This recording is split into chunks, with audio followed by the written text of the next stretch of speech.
قوم کا مال غصب کرتا تھا، جو اپنے جناب اقربا اور رشتہ داروں کو نوازتا تھا، جو اپنے گھر والوں کو جناب بڑی بڑی سیٹیں دیتا تھا، جو رشوت کو عام کرتا تھا، جو چوری اور ڈکیتی کو عام کرتا تھا، جو شراب نوشی کرتا تھا، تو یزید وہ ہوتا ہے جو یہ سارے کام کرے،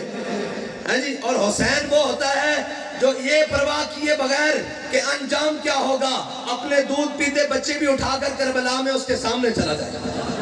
یہی ہوتا ہے حسینیت. تو جب روح سے کہتے ہو لبیک یا حسینہ، پھر سینے سے یزیدوں کا ڈر کیوں نہیں جاتا؟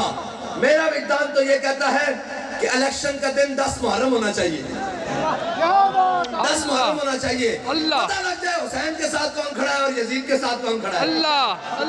اللہ کیا بھائی کیونکہ ووٹ کیا ہے؟